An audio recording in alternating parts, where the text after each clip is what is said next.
আমার ভাবিমা হওয়ার পর বেশ একাকিত্ব বোধ করছিলেন। তার এবং আমার দাদার মধ্যে দূরত্ব ক্রমশ বাড়ছিল।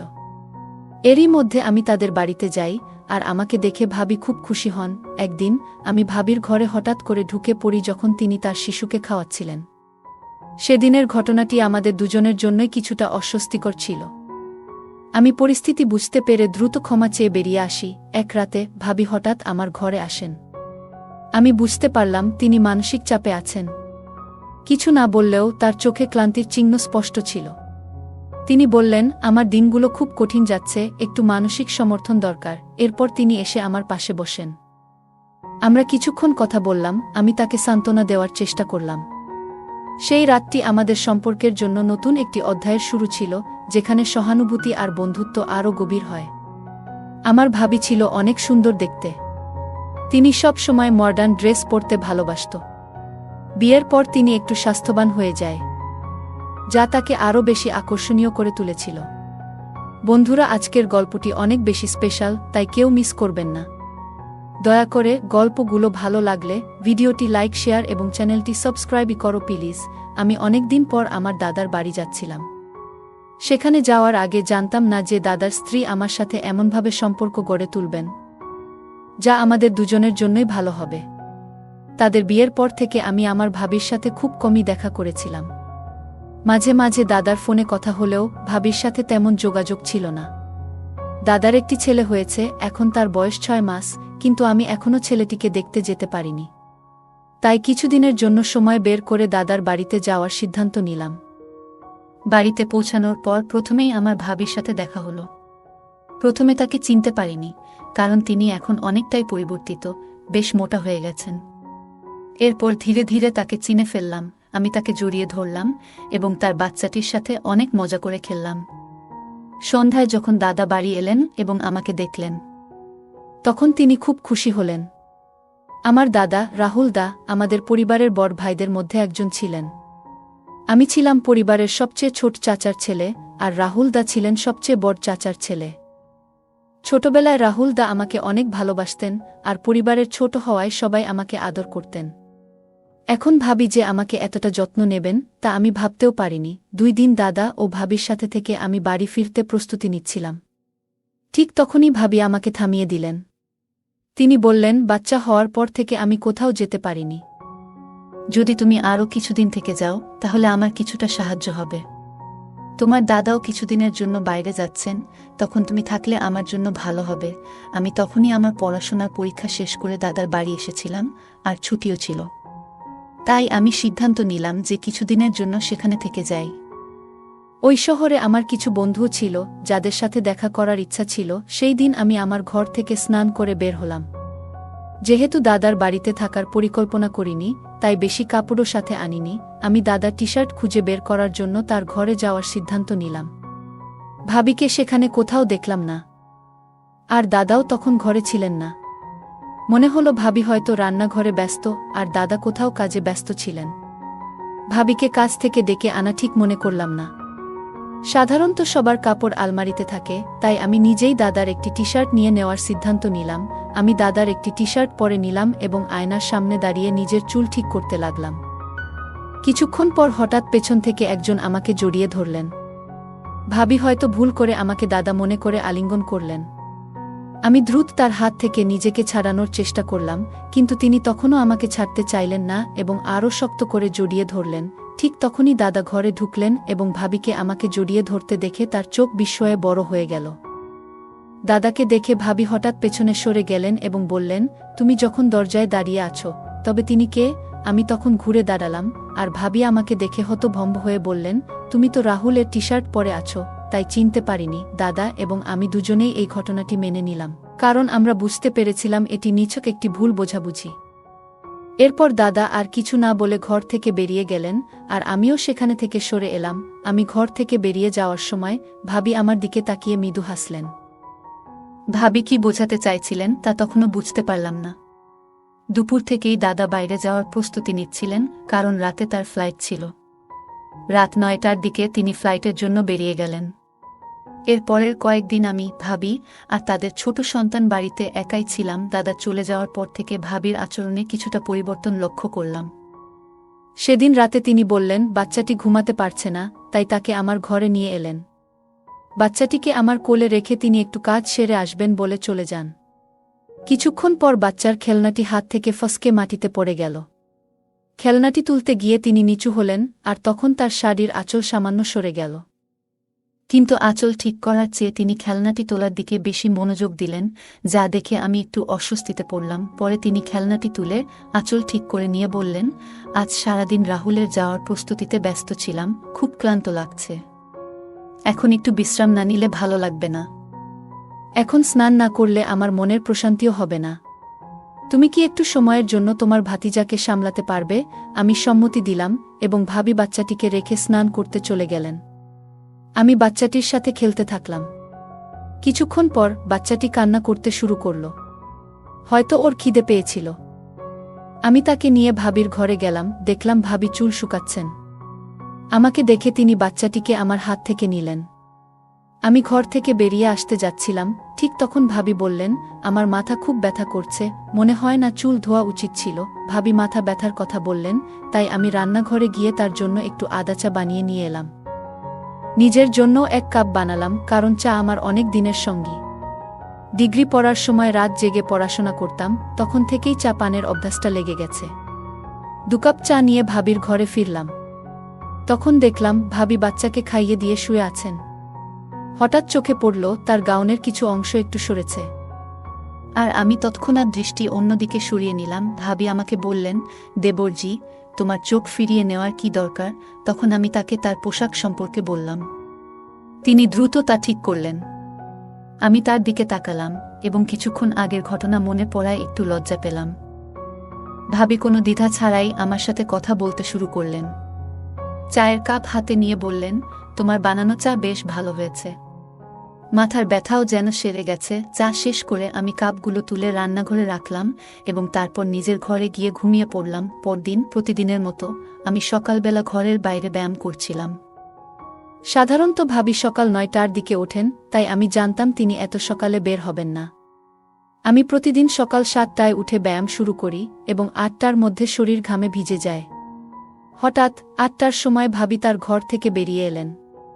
আমাকে এক্সারসাইজ করতে দেখে বললেন, তুমি তো এত ফিট আছো, আমাকে কখনো এক্সারসাইজ করার পরামর্শ দাওনি কেন? বাচ্চা হওয়ার পর থেকে আমার শরীরের অবস্থা খারাপ হয়ে গেছে। আমি হেসে বললাম, কোনো সমস্যা নেই, তুমি আজ থেকে আমার সাথে ব্যায়াম করতে শুরু করো। তারপর ভাবি শার্ট ও প্যান্ট পরে এলেন, যাতে তাকে একটু অন্যরকম লাগছিল। আমি নিজেকে সামলে নিলাম এবং ভাবিকে ব্যায়ামের ধাপগুলো শেখাতে লাগলাম। এইভাবে আমাদের মধ্যে কথাবার্তা আরও বেড়ে যেতে লাগল। মাঝে মাঝে ভাবি হঠাৎ দুপুরে আমাকে তার ঘরে ডেকে পাঠাতেন, যাতে তিনি কোনো সাহায্য বা পরামর্শ নিতে পারতেন। এরপর একদিন আমার এক বন্ধুর ফোন এলো, যে এই শহরেই থাকত। তাকে বললাম যে আমিও এই শহরে আছি এবং সে আমাকে দেখা করতে জোর করতে লাগল। যখন আমি বন্ধুর সাথে ফোনে কথা বলছিলাম, ভাবি আমার পাশেই বসেছিলেন। আমি বাইরে যাওয়ার কথা বলতেই তিনি আমাকে থামিয়ে বললেন, এখন তো আমরা দুজনই বাড়িতে আছি, তাই তুমি তোমার বন্ধুকে এখানে ডাকো। আমি তোমাদের জন্য ভালো কিছু খাবার তৈরি করব। আমি আমার বন্ধুকে বাড়িতে আসার জন্য ঠিকানা দিলাম এবং ভাবি সেদিন আমাদের জন্য নিজ হাতে খুব সুন্দর কিছু খাবার তৈরি করলেন। আমার বন্ধু সুনীল এলে ভাবি তার সঙ্গে বেশ ভালোভাবে কথা বললেন। কিন্তু সুনীল চলে যাওয়ার পর ভাবি বললেন, তোমার এই বন্ধুকে ভালো লাগেনি?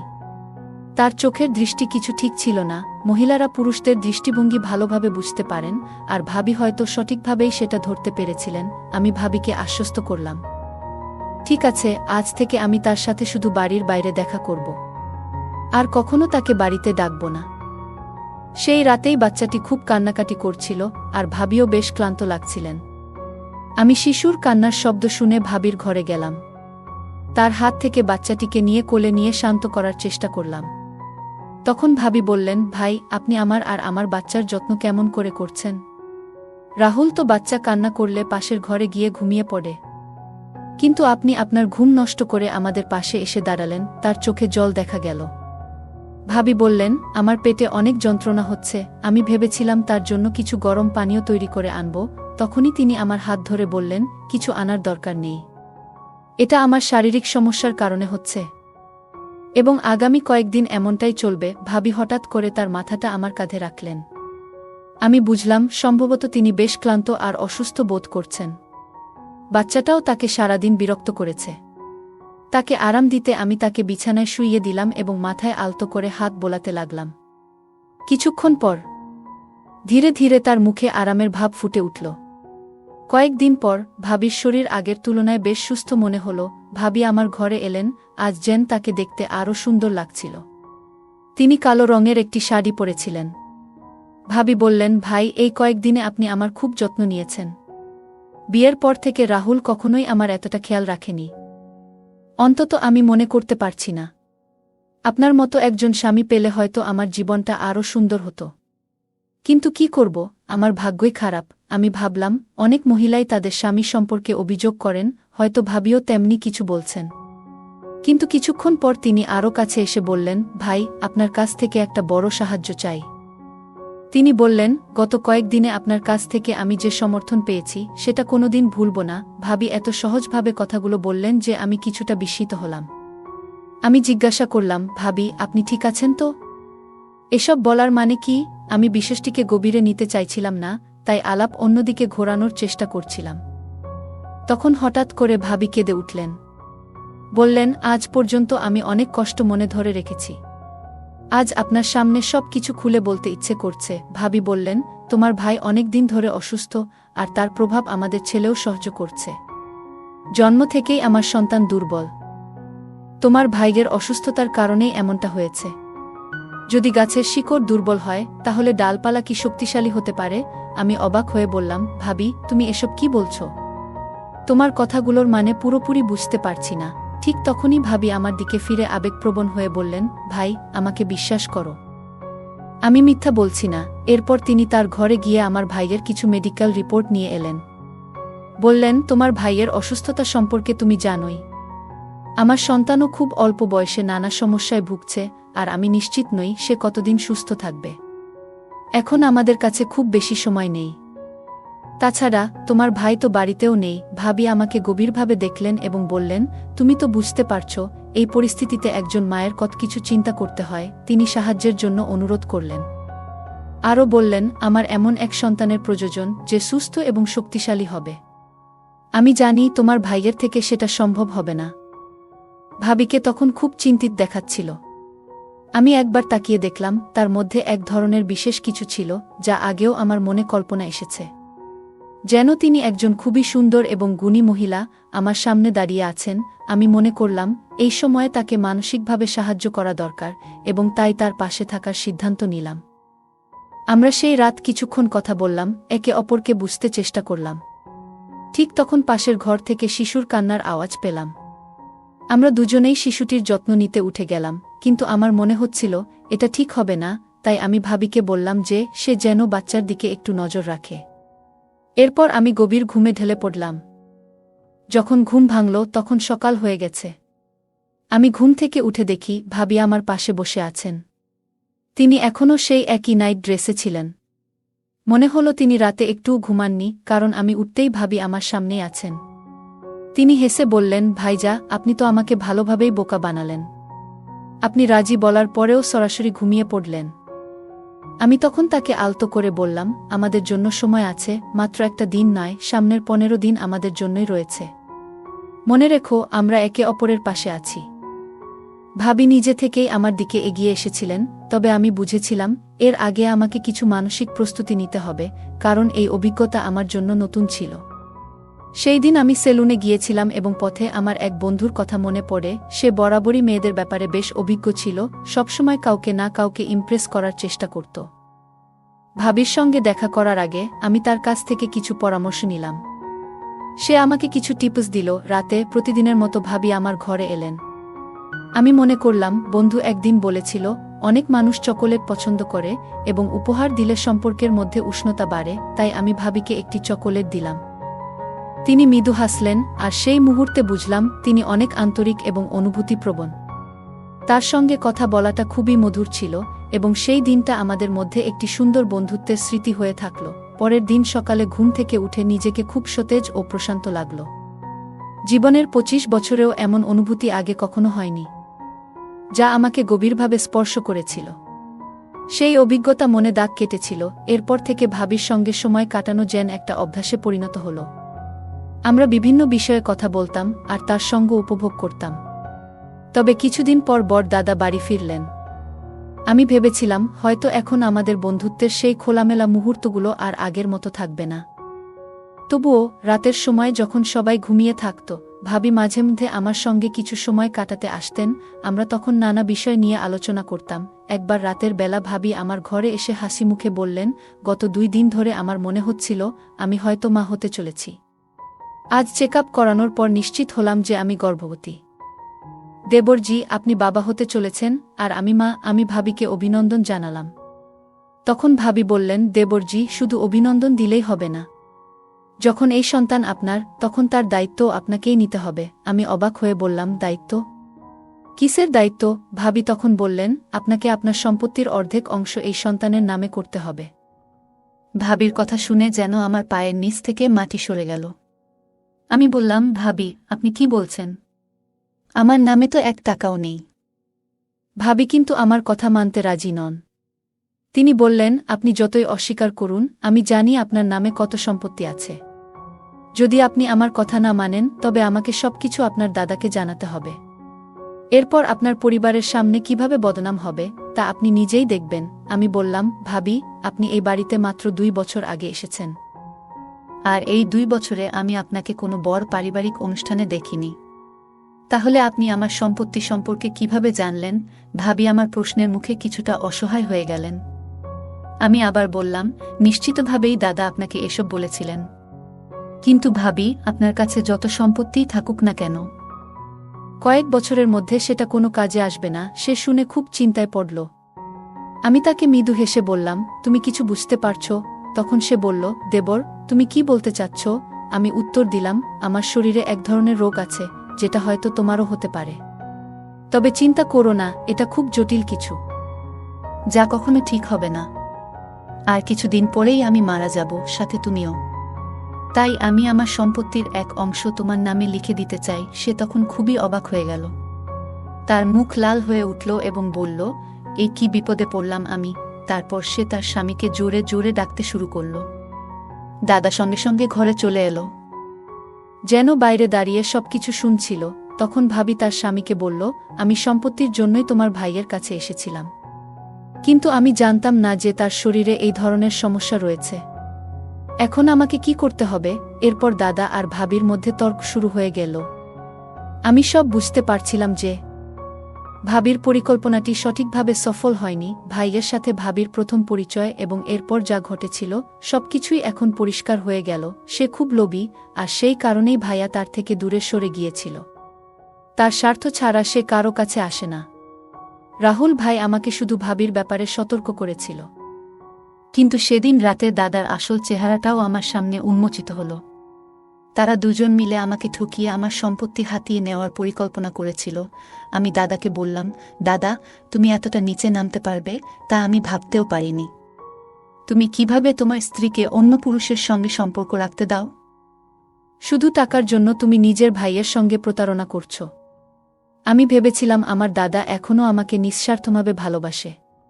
কিন্তু আমি ভুল ছিলাম। আমার কথা শুনে দাদা চুপচাপ মাথা নিচু করে দাঁড়িয়েছিল, আর ভাবির চোখে তখন জল। আমি তখন ভাবিকে সত্যিটা জানিয়ে দিলাম। আমি বললাম, ভাবি, তোমার চিন্তা করার দরকার নেই। আমার কোনো গোপন রোগ নেই, আর আমি তোমার সঙ্গে কিছুই ভুল করিনি। যখন তুমি আমার কাছে আসতে, আমি তোমাকে চকোলেট খেতে দিতাম, যাতে ঘুমের ওষুধ মেশানো ছিল। তুমি যখন ঘুমিয়ে পড়তে, আমি ঘর থেকে বেরিয়ে যেতাম। যদি তুমি আমার কথা বিশ্বাস না করো, তাহলে সেই গোপন ক্যামেরার ফুটেজ দেখে নাও, যেটা তুমি আমার উপর নজর রাখার জন্য বসিয়েছিলে। সবকিছু পরিষ্কার হয়ে যাবে। এরপর দাদা ও ভাবি আমার কাছে ক্ষমা চাইতে শুরু করল। কিন্তু তাদের ক্ষমা করার মতো আমি আর কোনো ইচ্ছা রাখিনি। তারা যা পরিকল্পনা করেছিল তা আমাদের পরিবারেও ছড়িয়ে পড়েছিল এবং সবার সঙ্গে তাদের সম্পর্ক ভেঙে গেছে। এখন তারা একেবারে একা হয়ে গেছে, তাদের কর্মের ফল ভোগ করছে। বন্ধুরা, আজকের দিনে মানুষ তার নিজের রক্তের সম্পর্ককেও ভুলে যাচ্ছে শুধুমাত্র টাকার জন্য। সত্যি কি টাকা সম্পর্কের চেয়ে বেশি মূল্যবান হয়ে গেছে? গল্পটা কেমন লাগলো জানাতে ভুলবে না। আরও মজার মজার রোমান্টিক গল্প শুনতে চাইলে ভিডিওটি লাইক শেয়ার এবং চ্যানেলটি সাবস্ক্রাইব করতে এবং বেল আইকনটি ক্লিক করতে ভুলবে না। ধন্যবাদ।